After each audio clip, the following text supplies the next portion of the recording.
Kashmir, the ancient land of sage Kashmir, a region known for its unparalleled beauty and rich history. Our story today delves deep into the life and legacy of one of Kashmir's greatest yet often forgotten rulers, Lalitaditya Muktapida. This is the tale of a king whose valor made him famous and respected not only across India but all throughout the Central Asia.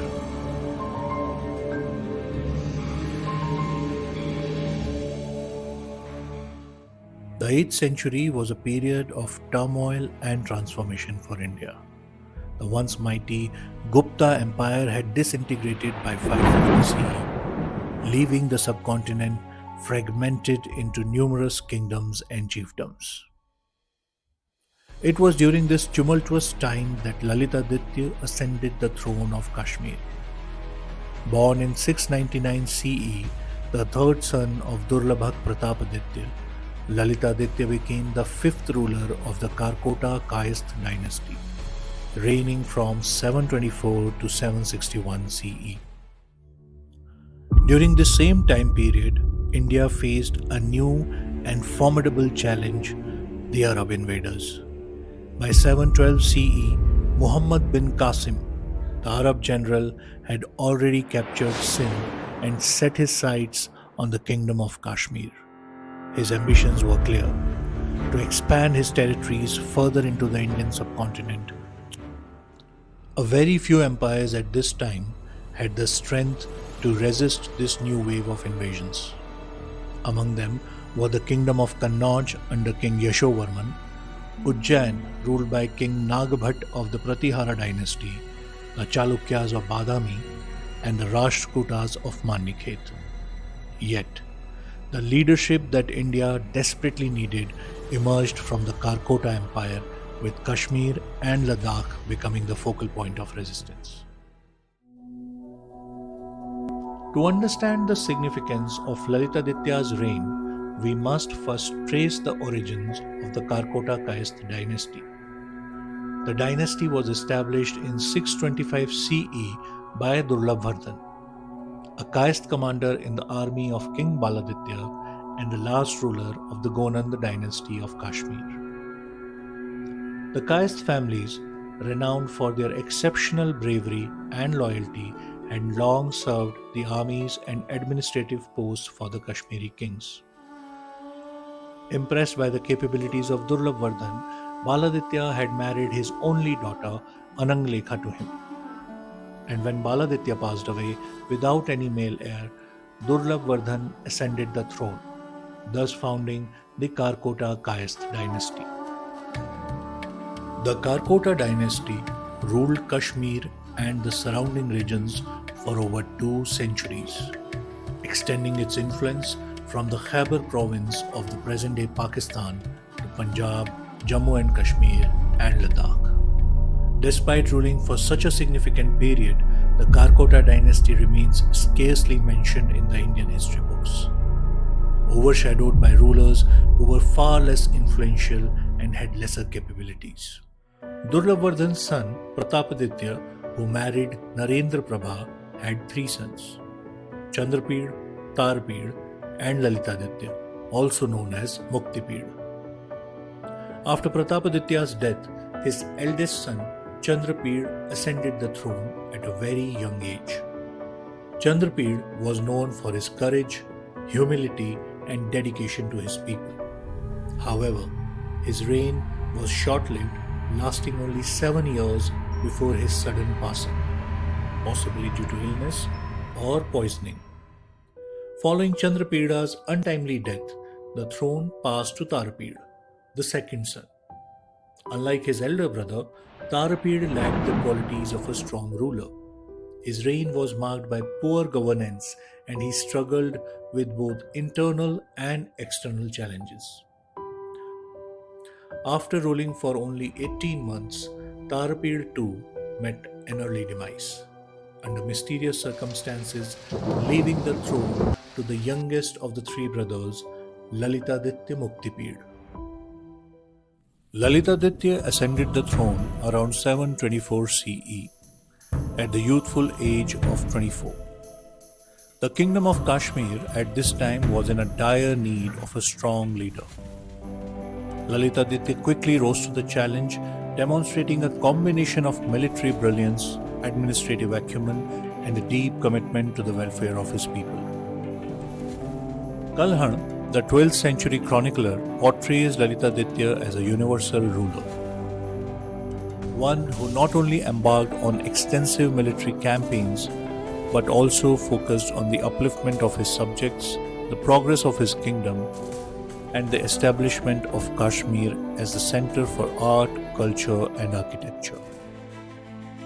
The details that we have of Lalitaditya's conquests are primarily drawn from the works of Kalhan, Harmangoids, and other historical accounts like Fatehnaama-e-Sindh.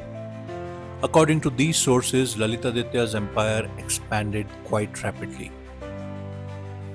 By around 730 CE, he had control of a vast region stretching all the way from Punjab, Himachal to the parts of present-day Afghanistan. Lalitaditya also established cordial relations with much more powerful Tang dynasty of China. He even allied with them to defeat the Tibetan kingdom, which was a significant threat at the time. One of Lalitaditya's most significant conquests was that of Kannauj, ruled by King Yashovarman.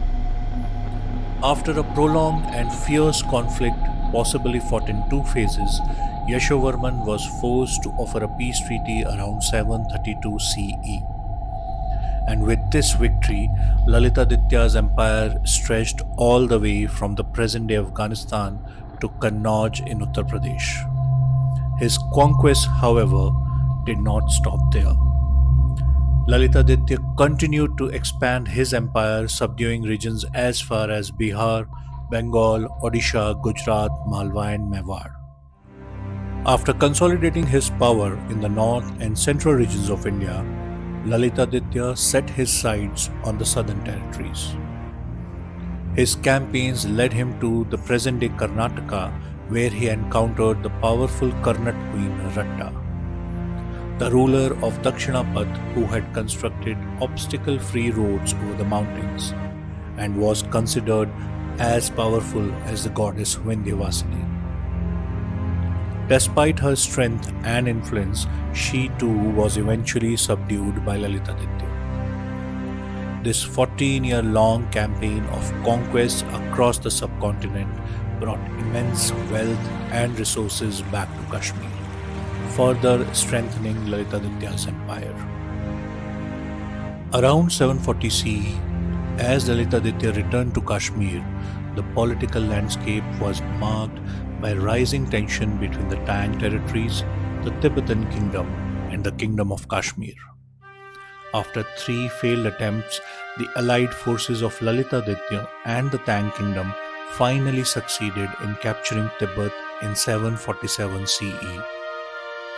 This victory was a significant achievement, as it not only secured Kashmir's northern borders but also expanded Lalitaditya's influence deep into Central Asia.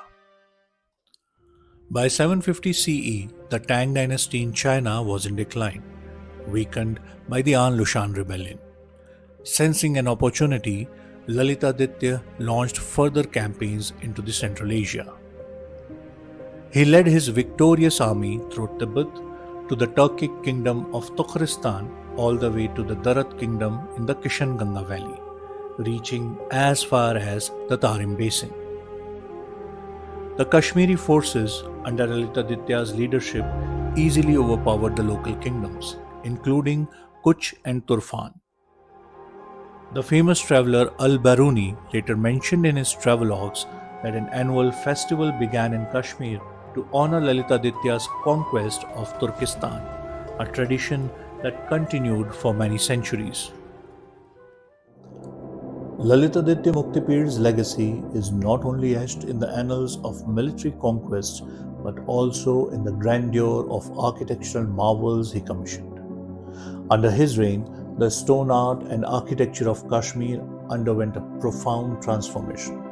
He was a visionary who recognized the importance of art and culture in defining a civilization's identity and glory.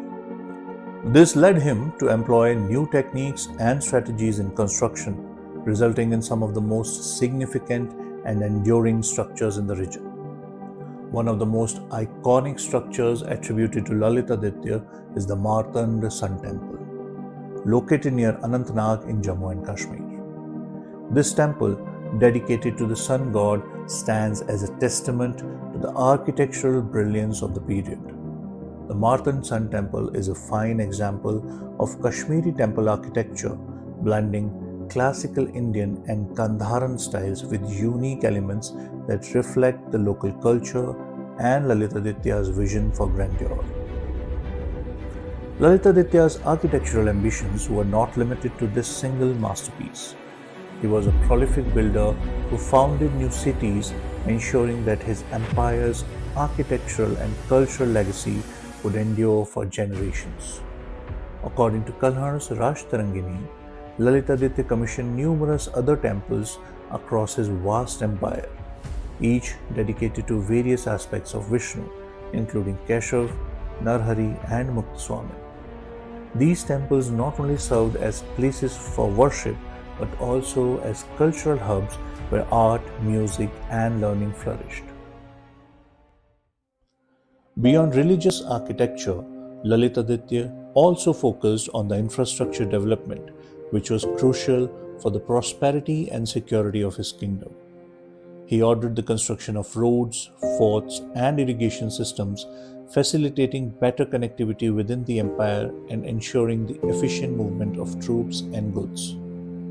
These infrastructural advancements played a critical role in the empire's economic stability, making trade and commerce more accessible and boosting the overall prosperity of the region.